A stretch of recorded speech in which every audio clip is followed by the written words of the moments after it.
Isang mapagpalang hapon po sa ating lahat, mga kapatid, kaibigan, at yung mga bisita natin kasama natin dito sa Bulwagan, sa Pasig, at yung mga nanonood po ng Facebook Live sa Montalban, La Loma, at sa ibang lugar sa Pilipinas at sa ibang bansa. Salamat, Brani, sa panguna sa atin sa panambahan ito, maging yung worship team na laging nandyan at handang maglingkod para sa ating iglesia. May isa pong balita sa Fox News, sa Guardian at iba pang media outlet na may nakalagay 3 araw sa gitna ng barkong lumubog. Ito'y patotoo sa kaligtasan, pananampalataya at biyaya ng Diyos. Noong pong May 26, 2013 sa Lagos, Nigeria, nakalubog sa ilalim ng Atlantic Ocean sa loob ng isang tumaob na tugboat sa loob ng 3 araw. Taimtim na nanalangin si Harrison Objegda Okeni sa Diyos pa sa isang himala. Nakaligtas si Okeni sa pamagitan ng pagiga sa natitirang hangin sa isang maliit na bulsa ng hangin, air pocket. Ang video ng kanyang pagsagip noong Mayo ay naging viral makalipas sa mahigit 6 na buwan matapos itong ilathala sa internet. Habang ang temperature sobrang lamig at siya ay naka-boxer short lamang, paulit-ulit niyang binasa ang huling tekstong pinadala sa kanya ng kanyang asawa, isang salmo na tinatawag na Prayer for Deliverance. At siya din ay nanalangin sa Diyos, O Diyos, iligtas mo ako sa iyong pangalan. Ang Panginoon ay sumuporta sa aking buhay, anya. Hanggang ngayon, di ako makapaniwala ayon kay Kenny na ang kanyang pagkaligtas matapos ang 72 oras sa ilalim ng 100 talampakan sa ilalim ng dagat at tanda ng milagro mula sa Diyos. 11 sa kanyang mga kasamahan sa barkong Gascon 4 ang namatay. Ang driver na pinadala noon ay naghahanap lamang ng mga bangkay. Ayon kay Tony Walker, project manager ng Dutch company DCN Diving.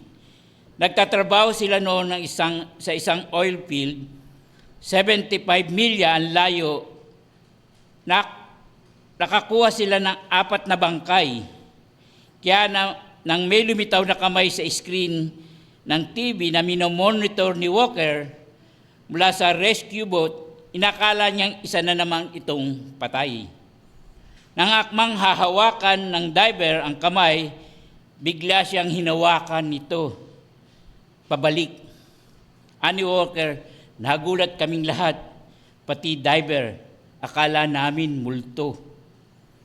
Sa video, narinig ang sigaw ng gulat na kasunod ang tuwa nang napagtanto nilang buhay ang nakita. Ayon kay Kenny, narinig niya ang sigaw, may naligtas, buhay siya. Sabi ni Walker na hindi na sana tatagal si Kenny. Napakaswerte niya. Oo, may hangin siya pero kaunti na lang yun. Hindi siya magtatagal. Kung hindi agad nahanap, siya ay mamamatay. Ngunit siya ay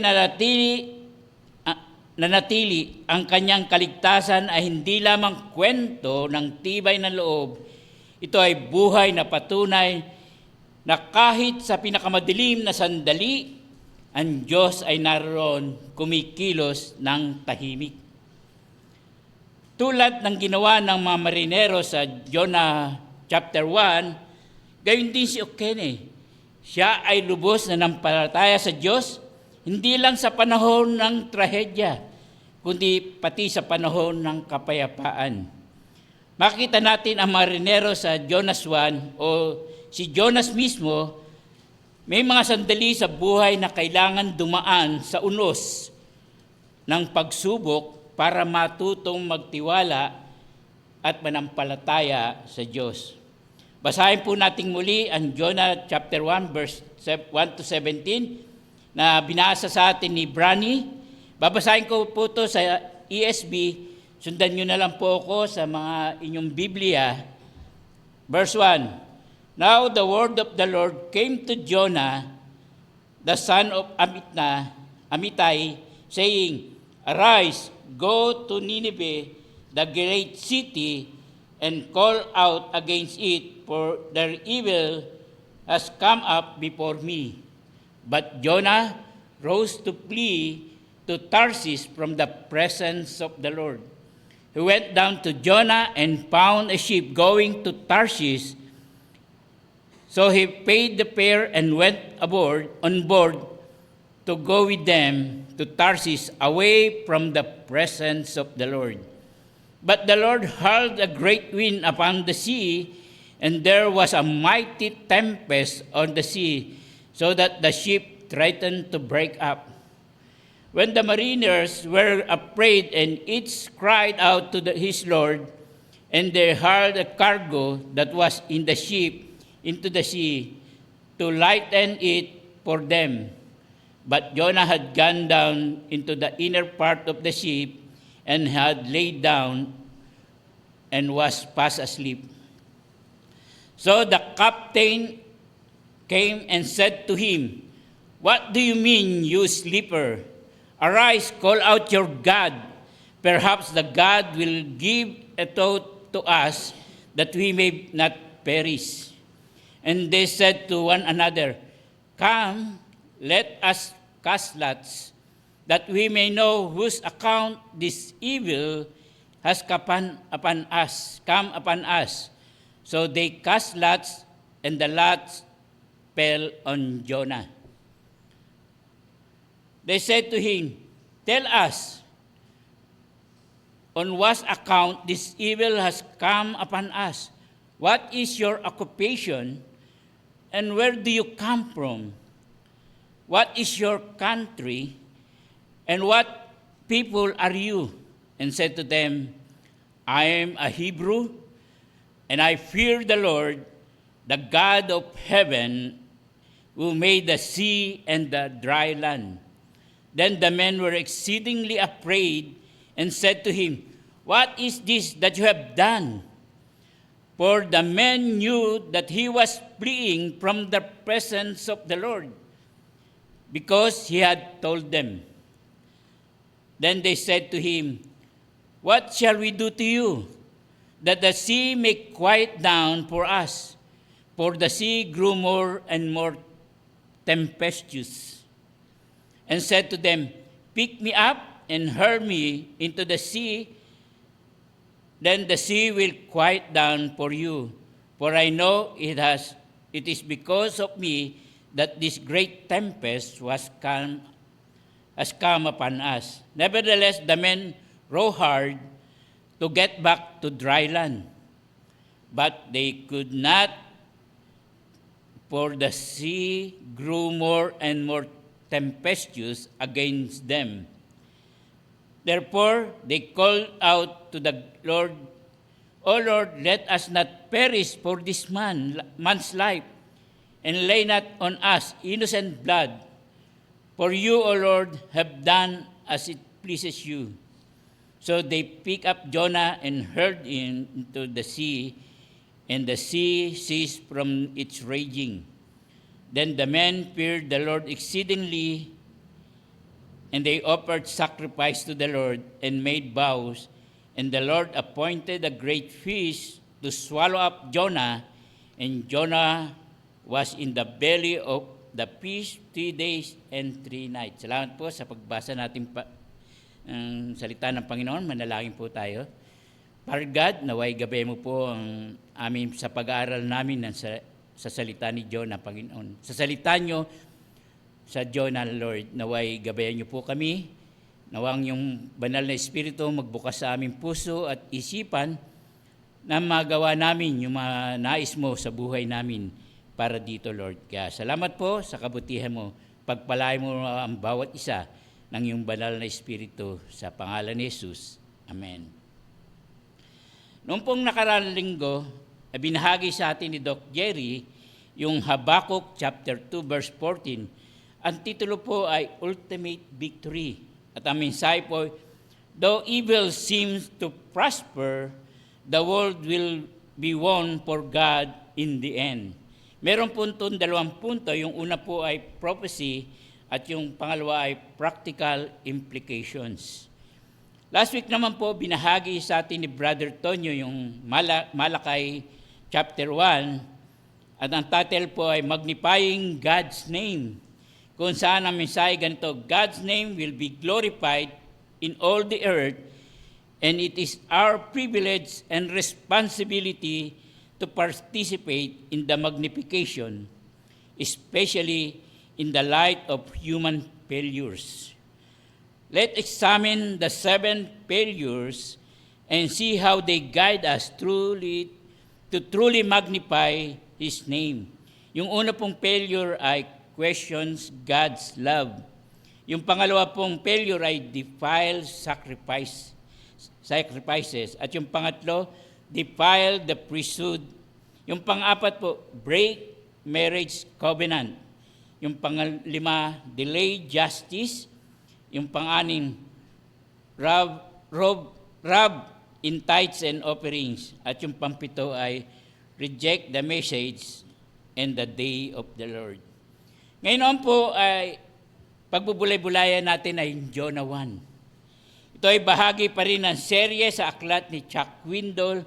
Yung unang bahagi po ng aklat na ito ay Growing Wise in Family Life.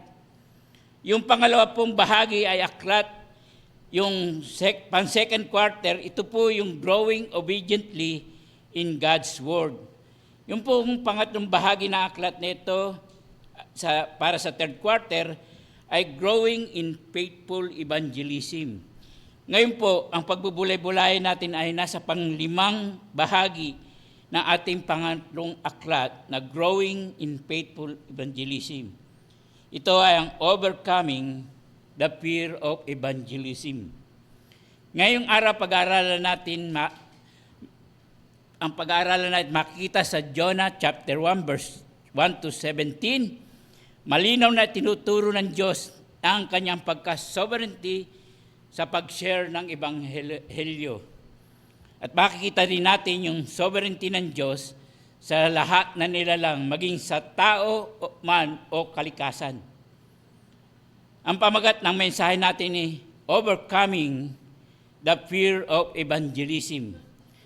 Pagtagumpayan ang takot sa pagbabahagi ng mabuting balita. Ang mensahe po ay, fear does not stop God's mission. Trust His sovereign plan, then go and evangelize. Hindi mapipigilan ang takot ng ang dakilang misyon ng Diyos.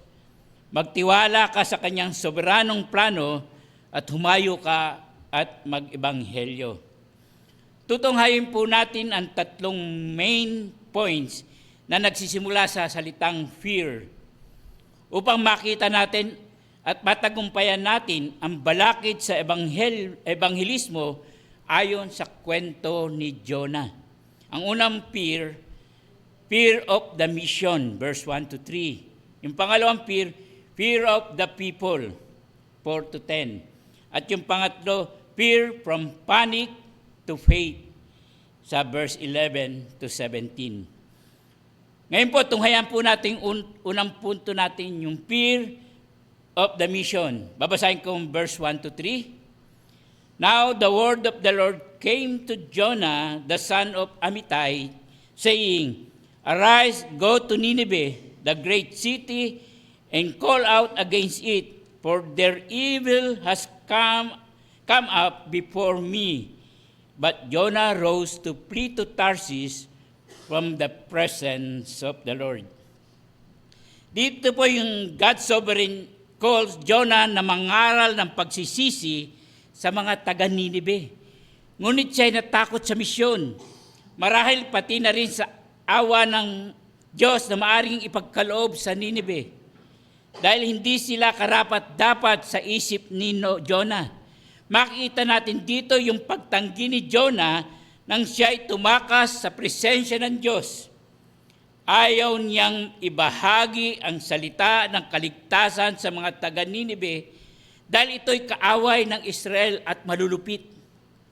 Tungayan po natin yung talatang isa sinasabi, "Now the word of the Lord came to Jonah, the son of Amittai." Ang parilang ginamit dito ay the word of the Lord came. Sa Hebrew po ay Vayehi Divar Yahweh. Ito po isang technical na pagpapahayag sa lumang tipan na tumutukoy sa prophetic commissioning. Hindi ito mungkahi, kundi isang makapangyarihang utos mula sa Diyos. Pinapakita nito na ang Diyos mismo ang pinagmulan ng misyon. Hindi ito idea ni Jonah, kundi banal na atas. Makita natin dito ang Diyos ang siyang nagtakda ng layunin sa kanyang mga lingkod. Hindi natin pinili ang ministeryo. Tayo ang pinili ng Diyos para sa ministeryo. Makita natin to sa John 15:16. Sinasabi, You did not choose me, but I chose you and appointed you that you should go and bear fruit, that your fruit should abide, so that whatever you ask in my Father's name, He may give it to you. Ang talatang ito ay salita ni Jesus sa kanyang alagad na pinapaalala niya, hindi tao ang unang pumili sa Diyos, kundi ang Diyos ang unang pumili sa atin. Ibig sabihin, may layunin ang Diyos sa bawat isa sa atin. Tinawag niya tayo, hindi lamang tayo maligtas. Hindi lamang niya tinawag na para maligtas, kundi ipahayag ang ebanghelyo sa iba at para mamuhay at may bunga. Ang salitang mamunga ay tumutukoy sa mabubuting gawa, pagbabago ng buhay at pagdadala sa iba kay Kristo. Hindi basta-basta bunga, kundi bunga na nanatili, bunga na may pangmatagalang epekto, bunga na para sa kaluwalhatian ng Diyos. Sumunod naman po ay ang misyon ni Jonah sa talatang 2 na sinasabi, "Arise, go to Nineveh, that great city, and call out against it, for their evil has come before me." Sabi ng Diyos. Ang salitang arise dito ay kum. May isang salitang may urgency. Nangangahulugan ito ay mabilis at agarang pagsunod. Ang utos ay go to Nineveh. Ang go ay lek sa Hebrew.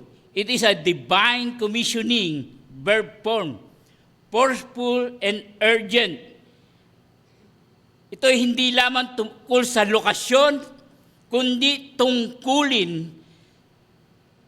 Sa talatang ito, inuutusan ng Diyos si Jonah, isang propeta na tumindig, pumunta sa Nineveh, isang makapangyarihang lungsod noong panahon na iyon.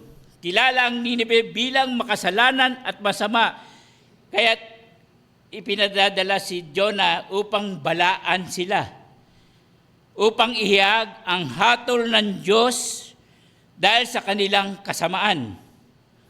Tinawag ng Diyos si Jonah para maglingkod, magsalita ng katotohanan at tumugon sa misyon. Kahit ito'y mahirap o delikado, ito'y paalala sa atin na minsan ay tinatawag tayo ng Diyos na pumunta at ihayag ang ebanghelyo sa mga lugar o sa tao, hindi man natin ito gusto o maintindihan. Pero mahalaga, ito'y kanyang plano ng kaligtasan. Makita natin sa talatang 3 kung paano sinalungat ni Jonah ang utos. Sinasabi, "But Jonah rose to flee to Tarshish from the presence of the Lord. He went down to Joppa and found a ship going to Tarshish. So he paid the fare and went on board to go with them to Tarshish, away from the presence of the Lord." Ang salitang "but" dito ay nagsisimula isang matinding kontras. Sa halip na tumalima si Jonah ay tumakas. Ang Tarsis ay kabaligtaran ng Ninibe. Kung ang Ninibe ay nasa silangan, ang Tarsis ay nasa malayong kanluran. Kung baga sa ngayon, ito yung modern Spain, modern day Spain. Pinapahiwatig dito ang deliberate rebellion ni Jonah. Ang parilang from the presence of the Lord, milip ni Yahweh ay isang nangangahulugang inaakala niyang hindi na siya makikita ng Diyos, kundi ito isang rejection ng nangangahulugan ng kanyang prophetikong tungkulin. Sa madaling salita, ayaw niyang maglingkod sa Diyos bilang propeta. Dito makikita natin na si Jonah refused a clear and urgent command na pumunta at ipahayag ang hatol ng Diyos. Alam ni Jonah ang Ninibe ay kabisera ng Assyria. Ang ruin nito ay matatagpuan sa hilagang bahagi ng modern Iraq.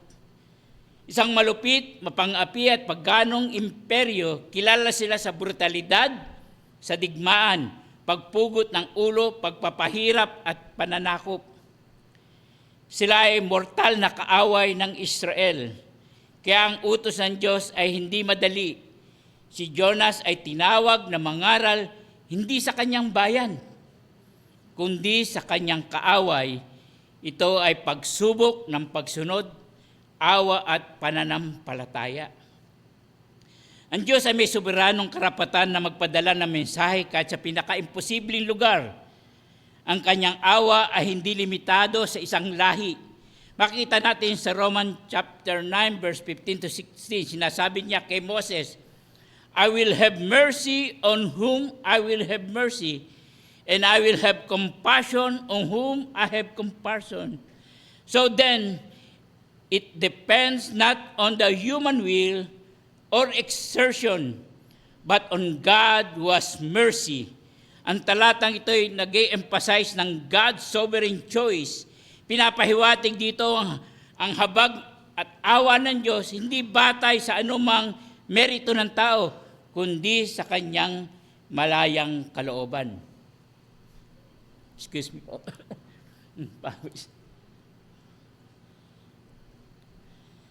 Ang Diyos ay may soberanong karapatan na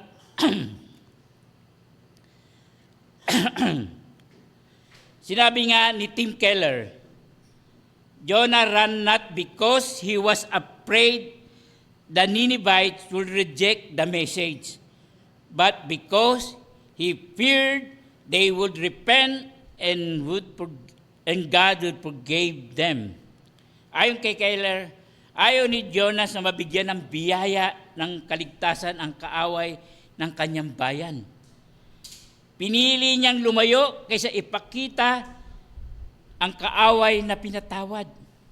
Makita na sa aplikasyon natin, dapat nating labanan ang tukso na pumipigil sa pagbabahagi ng salita ng Diyos sa ating gawain sa evangelism. Maaring may Ninibe sa buhay natin, mga taong mahirap mahalin, mahirap kausap, o mahirap abutin. Ngunit ang utos ng Diyos ay malinaw, arise, go and proclaim.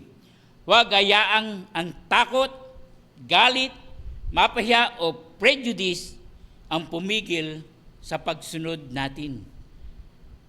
Sinabi nga din ni John Calvin, Jonah's plight shows the deep-rooted pride and reluctance of man to submit to God's mercy toward the undeserving. Ayon nga kay Calvin, ang pagtakas ni Jonah ay nagpapakita ng katigasan ng puso na tumututol sa habag ng Diyos para hindi sa mga hindi karapat-dapat. Pangalawa, marami sa ating natatakot sa utos ng Diyos na magbahagi ng ebanghelyo.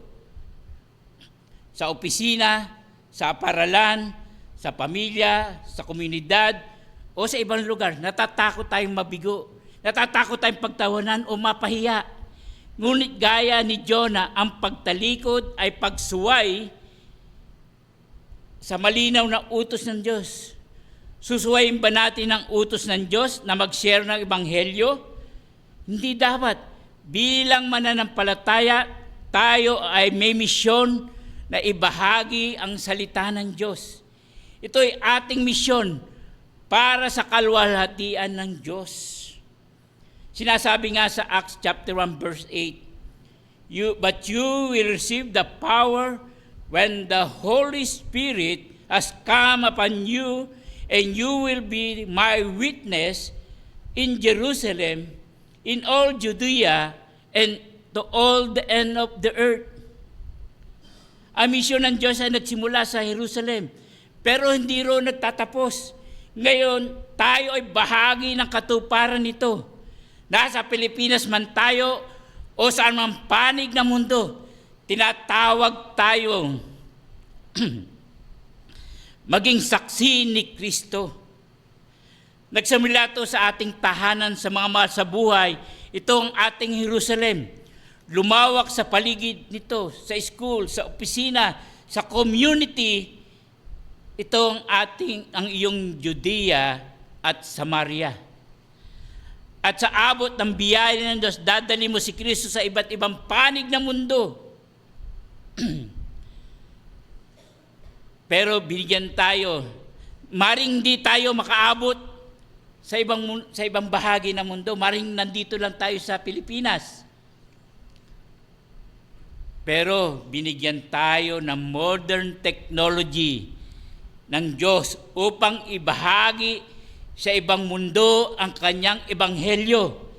Binigyan tayo ng internet, nandyan yung Facebook, nandyan yung Messenger, nandyan yung TikTok at iba pang media na maaari natin gamitin upang maibahagi natin ang salita ng Diyos sa iba't ibang lugar, hindi lamang sa Pilipinas, maging sa buong mundo. Kaya wala po tayong madadahilan na mag-share na Ebanghelyo kahit saan man panig na mundo. Binigyan na tayo. Nandyan sa ating paligid yung kagamitan para makapag-share tayo ng mensahe ng Diyos para sa buong mundo. Kaya hindi na tayo maring mag-alibay na hindi ako marunong nahihiya ako. Pero nandito na mismo yung mga internet, yung mga gadget na yan. Gamitin natin dahil pinagkaloob ito ng Diyos para sa atin, para lumawak ang ating mai-share yung gospel sa lahat ng ating nasasakupan. Ngayon naman po, pupunta tayo sa pangulang punto, yung fear of the people, verse 4 to 10. Hindi ko na po babasahin yung mga talata. Ito ay tutunghayin lamang po natin sa highlight o mga keyword sa pangyayari dito. Base sa ating pangulang punto, the fear of the people, dito ba mga hindi tahasan sinasabi sa aklat ni Jonas na siya natatakot sa tao? Makita natin ang pagkatakas ay posibilidad may takot sa tao sa Ninive dahil kilala sila sa brutalidad o yung ayaw niyang maligtas ang kanilang mga kaaway. Sa halip na sumunod sa Diyos na ipangaral ang mensahe sa taga-Ninive, mga kaaway ng Israel, siya ay tumakas paluyo sa presensya ng Diyos. Makita po natin to sa unang bahagi ng talatang 4. Sinasabi, But the Lord hurled a great wind upon the sea. Ang hurl dito sa Hebrew ay hitil, hurl or plang.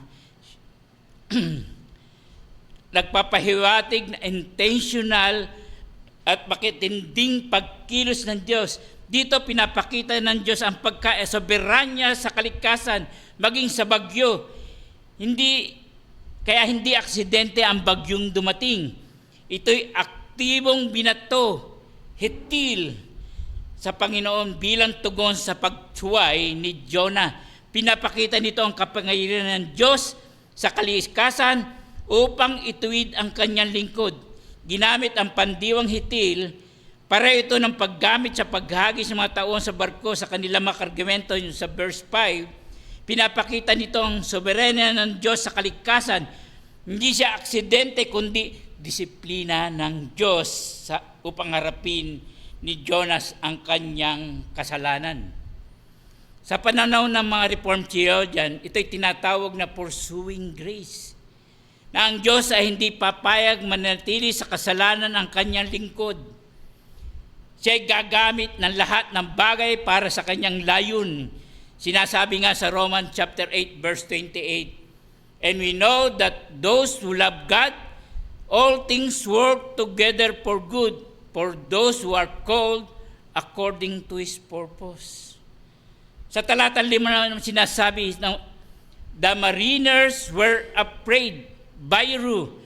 They feared buhat sa ugat na yare.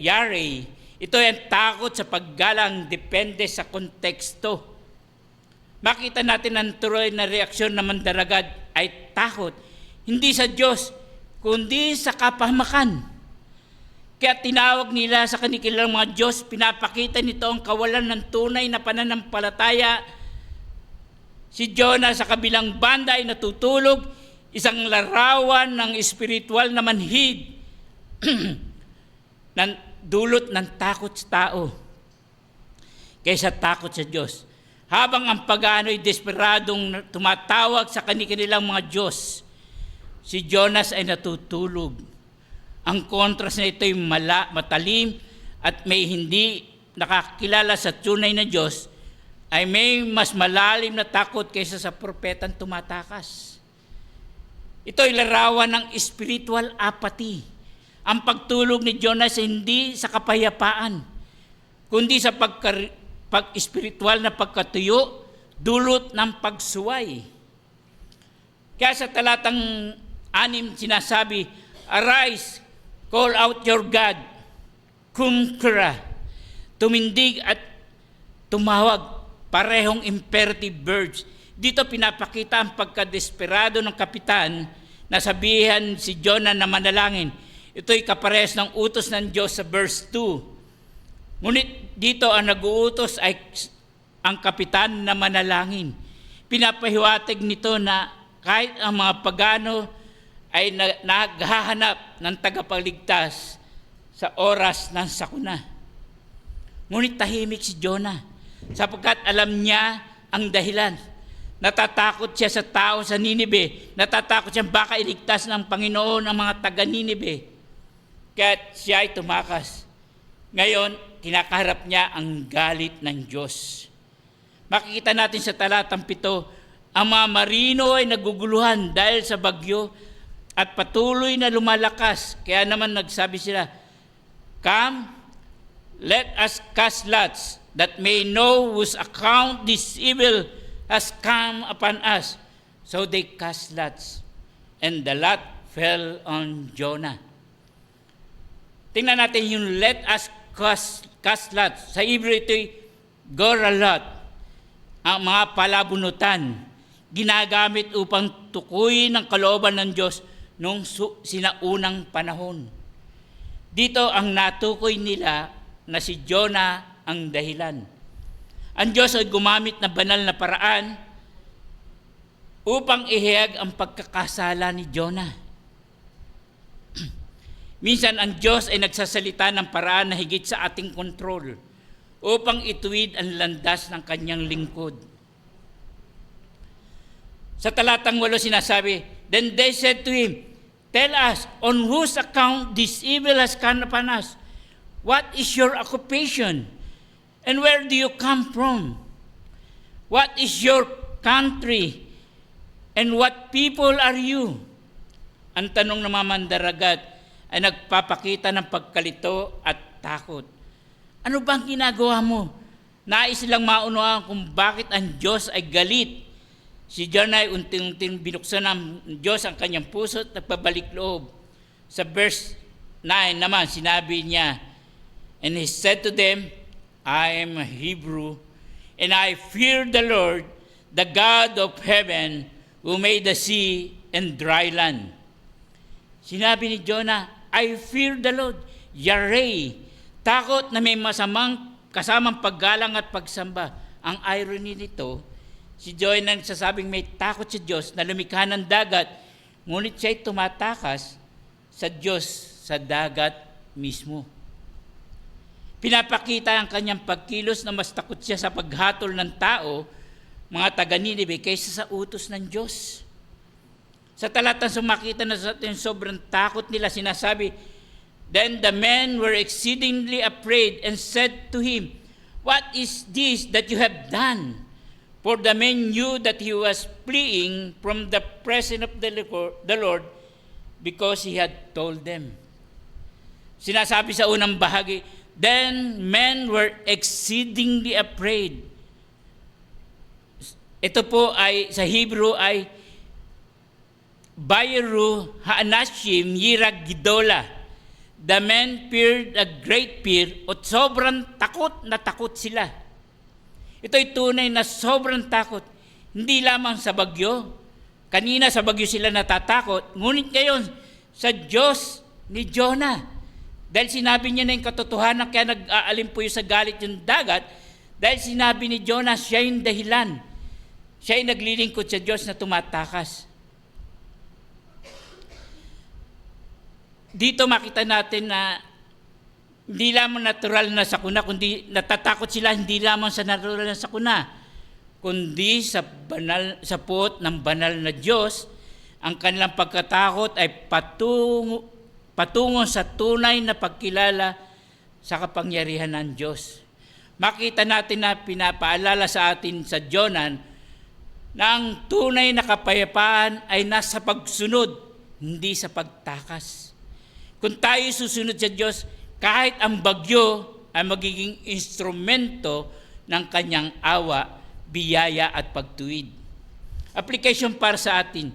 Sa ating panahon, marami nahuhulog sa kasalanan sa takot sa tao. Takot na mapaya sa ibang tao, kaya hindi natin tinatanggap ang tawag ng Diyos. Takot sa rejection, kaya hindi tayo nangangaral ng Ebanghelyo. Takot sa kultura, kaya kinukompromiso ang katotohanan. Ano ba ang dapat natin gawin? Huwag tayong matakot sa sasabihin o reaksyon ng tao. Kung ang Diyos ay tumatawag sa atin, ang tunay na pagkatakot sa Diyos ay nagpapakilos ng pagsunod. Kahit mahirap, mapanganib, huwag tayo maging tulad ni Jonas na nagkukubli sa gitna ng krisis. Maging tapat tayo sa ating tawag at pagsunod. Para sa ating mananampalataya, tanong natin sa ating sarili, may takot ba tayo sa opinyon ng mga tao kaysa utos ng Diyos? Magsisi tayo kung tayo may tulad ni Jonas na tumatakas, natutulog o nagiging mapagkunwari. Ang Diyos ay tumatawag pa rin sa ating para tayo ay bumalik. Ang pagsunod ang kailangan natin. Ang tunay na may takot sa Diyos ay hindi takot na lumalayo, kundi takot na nagdudulot ng pagsunod at pananampalataya. So, ngayon naman po pupunta tayo sa pangatlong fear natin. Fear from panic to faith. Makita natin to sa talatang 11 to 17. Basahin po muna natin yung verse 11 and 12. Then they said to him, "What shall we do to you that the sea may quiet down for us?" For the sea grew more and more tempestuous. And she said to them, "Pick me up and hurl me into the sea, then the sea will quiet down for you."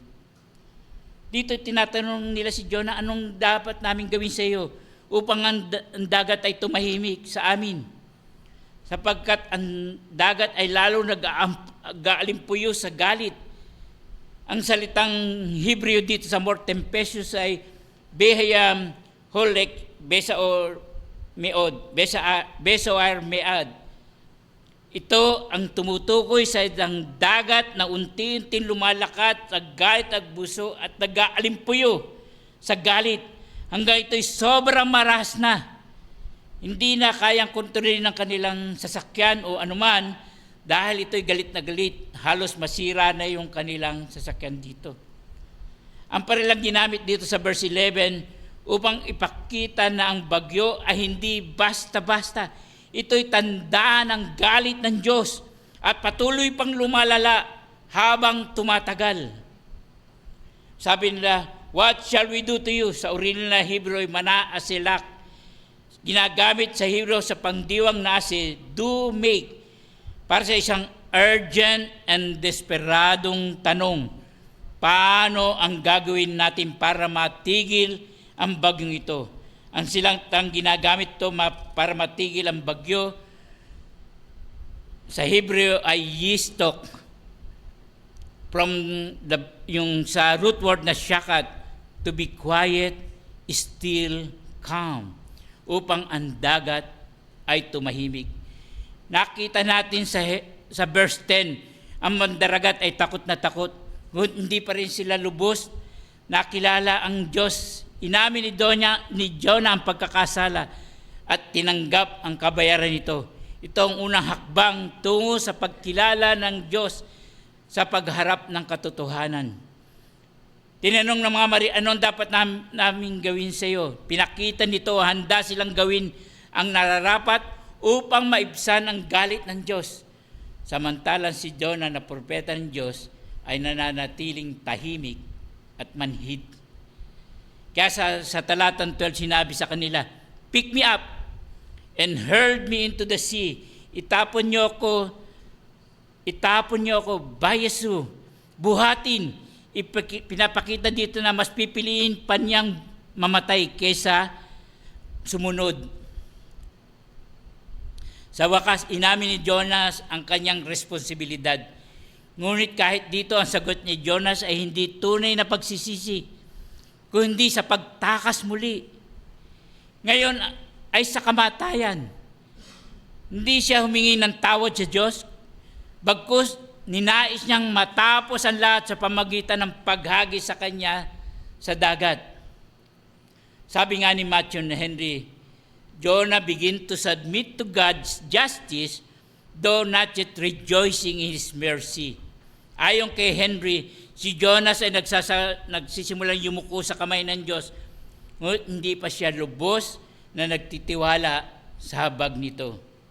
Kaya sa talatang 13 sinabi, nevertheless, the men row hard to get back to the dry land. Sila ay nagsusumikap, they row hard.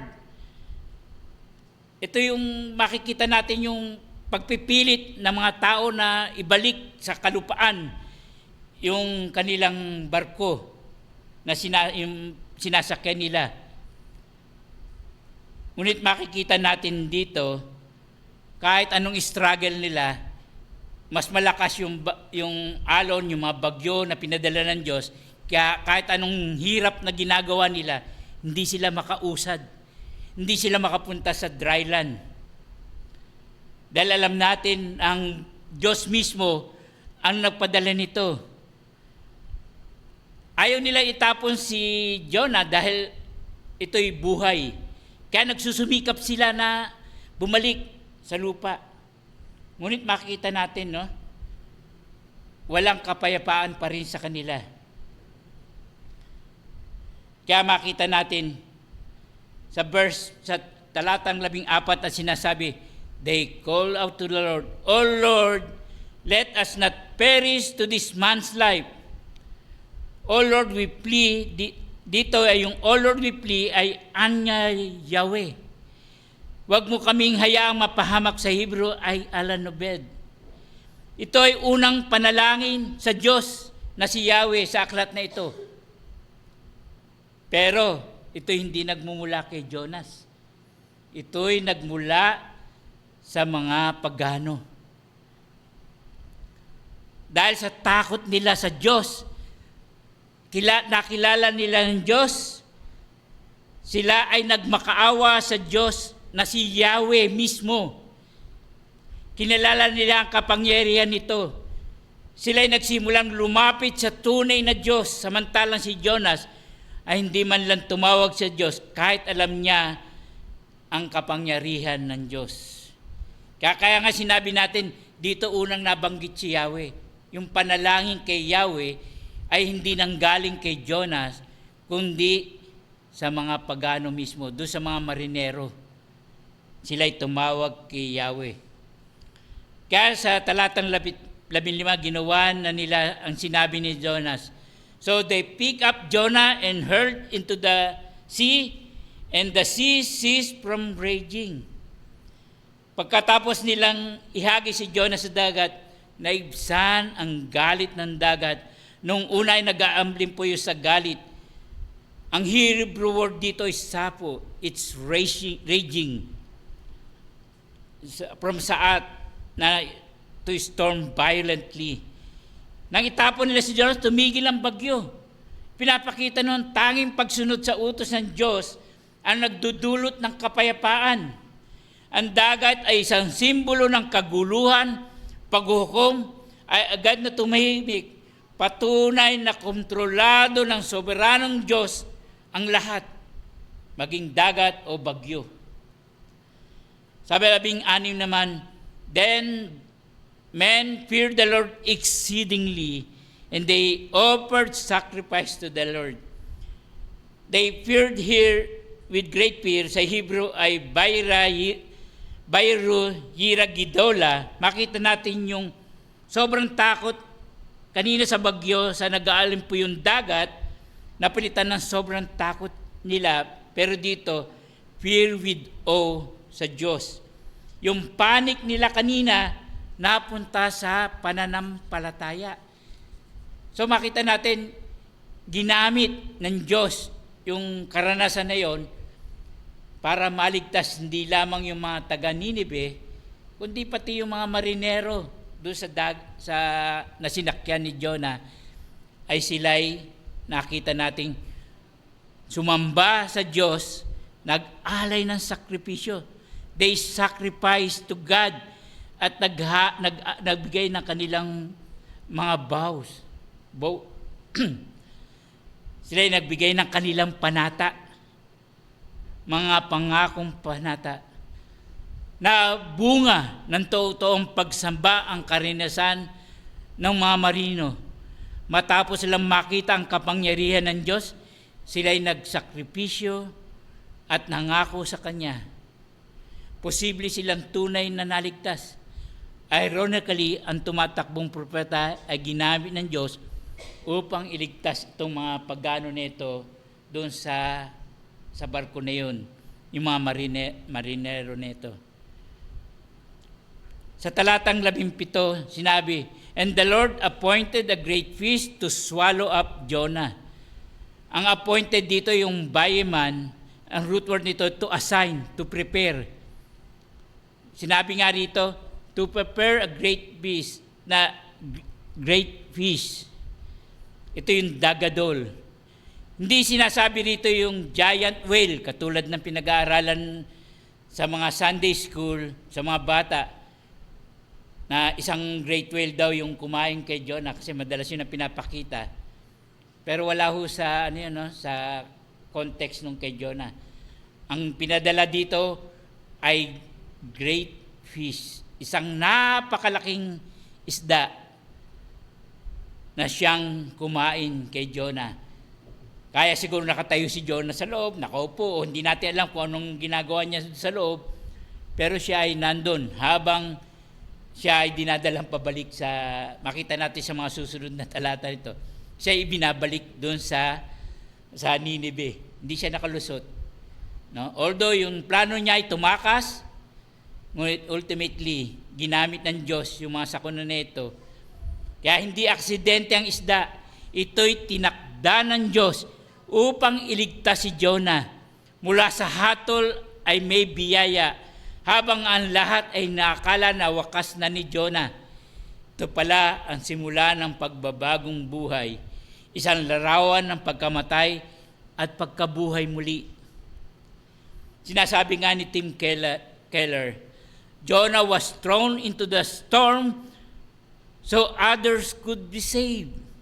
This point to the greater Jonah, si Jesus, was thrown into the ultimate storms of God's justice. Si Jesus ay tulad ni Jonah ay isinuko sa gitna ng bagyo. Ngunit siya ay hindi tumakbo. Siya ay kusang loob na binigay ang sarili upang tayo'y maligtas. Ang pagkahulog ni Jonah sa dagat ay laraw ng paghukom na kinakailangan ni Kristo upang tayo'y maligtas. ang application natin dito. Sa panahon ngayon, maraming may takot mawalan, takot mapahiya, takot masaktan. Ngunit tulad ni Jonas, ang tunay na kapayapaan ay hindi nakukuha sa pagtakas,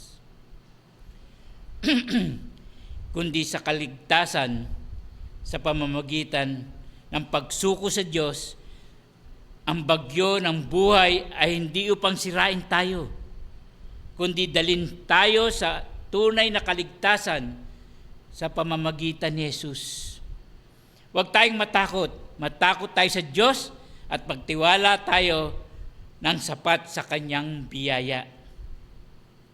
Si Jonas ay handang ihagi sa dagat, mayroon bilang huring paraan upang makatakas. Ngunit ang awat biyaya ng Diyos ay naghandang pabalik. Sinabi nga ni R.C. Sproul, God's discipline is always restorative, not merely punitive. The fish was not Jonas' grave, but his rescue. Ayon kay R.C. Sproul, kahit sa ating pagsuway, ang layunin ng Diyos ay hindi lang parusa, kundi pagtutuwid at pagbabalik sa landas. Ang ating closing application, summary ni Jonas at ang katuparan kay Kristo sa bagong tipan.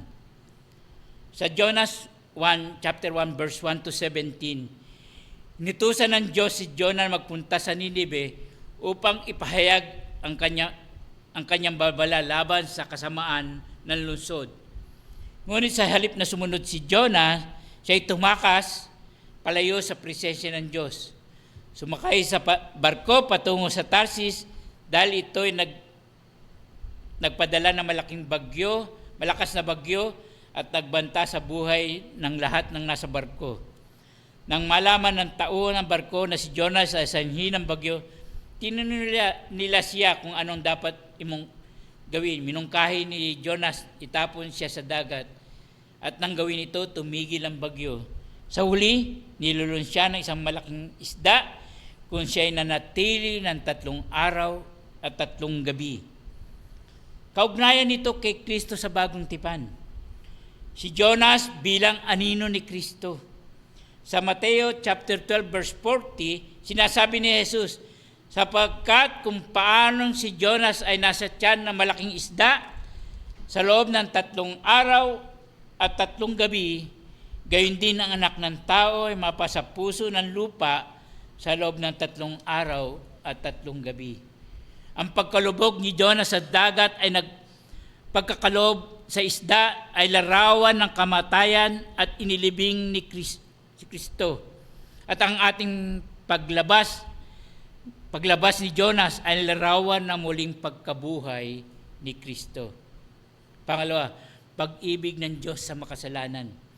Katulad ng panawagan ng Diyos na iligtas ang mga taga-Ninive, mga hintil at masasama, pinakita nito ang pagnanais ng Diyos ng kaligtasan ay para sa lahat, hindi lamang sa Israel. Sa bagong tipan, si Kristo ang katuparan ng mga mensaheng ito at ang pag-asa ng pagsisisi para sa buong mundo. Sinabi nga sa John 3:16, For God so loved the world that He gave His only begotten Son, for whoever believes in Him should not perish but have everlasting life. Ang sinasabi dito, hindi yung mundo, kundi whoever believes in the Lord Jesus Christ. Sino man suwasampalataya sa Panginoong Hesus ay bibigyan ng buhay na walang hanggan. Ang pagtakas ni Jonah versus pagsunod ni Kristo. Yung pangatlo natin.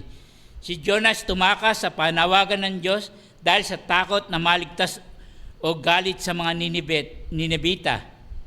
Si Kristo ay kusang sumunod sa kalooban ng Ama kahit ito'y nagdulot ng paghihirap at kamatayan. Sinasabi nga sa Philippians chapter 2 verse 8, And being found in human form, He humbled Himself by becoming obedient to the point of death, even death on a cross. Pang-apat, pagliligtas sa pamamagitan ng sakripisyo.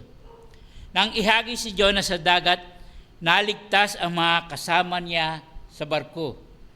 Si Jesus ay binigay ang sarili sa krus upang iligtas ang sangkatauhan mula sa kasalanan at kamatayan. Sinasabi nga sa Romans chapter 3 verse 10 to 23, ang lahat ay nagkasala. Walang nakaabot sa pamantayan ng Diyos. Sabi diyan sa Romans chapter 6:23, ang kabayaran ng kasalanan ay kamatayan. So lahat tayo ay hinahatulan ng Diyos ng kamatayan. Pero meron dong sa pangalawang bahagi ng Romans 6:23, ngunit ang kaloob ng Diyos ay walang bayad. Ito'y buhay na walang hanggan kay Kristo Jesus na Panginoon natin. Mga kaibigan, ang ninanais ng Diyos atin ay sumampalataya sa Panginoon Jesus na namatay siya sa krus at tayo magsisi na ating kasalanan, bibigyan niya tayo ng buhay na walang hanggan. Ngayon po, yung application natin sa paghaharap sa takot sa ebanghelismo para sa atin. Ang kwento ni Jonas ay paalala kahit natatakot tayo o nag-aatubili sa pagtuturo ng salita ng Diyos, ang habag ng Diyos ay higit sa kahinaan, sa ating kahinaan. Si Kristo ang ating lakas at halimbawa. Siya ang tunay na Jonas. Hindi siya tumakas kundi tumupad sa misyon ng Ama upang tayo'y maligtas. Kaya't sa pamamagitan niya, ating mapapagtagumpayan ang takot sa ebanghelismo. Kung may takot tayo sa magiging kapalit ng ating pagsunod sa relasyon, sa trabaho, sa komportableng buhay, pero tandaan natin, ang halaga ng pagsunod ay walang kumpara. Halaga ng kaligtasan na dala ng Ebanghelyo. Application sa panahon ngayon. Ngayong panahon, maraming Kristiyano ang tahimik sa Ebanghelyo. Dahil sa takot sa kultura, takot sa reputasyon, takot sa kahiyan, takot mapahamak. Ngunit ang salita ng Diyos ay nanatiling malinaw. Arise, go, share the word of God. Lumakat, magbahagi, magtiwala sa Diyos na kasama natin. Kaya kung tayo mag-share ng salita ng Diyos, hindi lang tayo yun. May banal na Espiritu tayong kasama na handang sabihin kung ano sasabihin natin sa pag-share natin ng gospel. Hindi tayo nag-iisa. Dahil tayo ay pinili ng Diyos, tayo ay tutungo sa pag-iibanghelyo na kasama natin siya. Huwag tayong matakot. Walang dahilan para matakot tayo kung kasama natin ang Diyos. Ang Jonah chapter 1 ay paalala sa atin na ang takot ay tunay. Totoo naman na may takot tayo, sa lahat tayo, no? Pero ang Diyos sa higit na totoo, makapangyarihan. Sa halip na maparalyze ng fear, tayo tinatawagan ng Diyos na magpatuloy sa misyon sa mamamagitan ni Kristo. Ang ating takot ay mapapalitan ng pananampalataya, tapang at pag-ibig sa mga nawawala. Kaya dapat nating sundin ang ating misyon. Share the gospel sa lahat ng tao. Kaaway man natin sila, kabati o anuman sila, dapat natin silang share ng gospel. Katulad ni Jonah, tayo ay bibigyan ng biyaya ng lakas ng loob ng Diyos para sa kanyang kalwalhatian. Manalangin tayo. Father God, salamat po sa iyong salita na pinagkaloob sa amin. Tunay nga na naway hindi kami maparalyze ng pagkatakot, bagkus bigyan niyo kami ng tapang na i-share ang salita mo kahit sa aming kahit sino, kahit mahirap abutin, kahit mahirap kausap, dahil napakalaga ng iyong salita na magbibigay buhay sa taong nawawala. Kaya salamat po sa kabutihan mo. Naway pagpalain mo po ang bawat isa sa amin. Nahahayo kami sa lugar nito na may daladalang kalakasan mula sa Panginoong Hesus na magbibigay lakas loob sa amin sa pag-share namin ng gospel. Sa pangalan ni Jesus. Amen.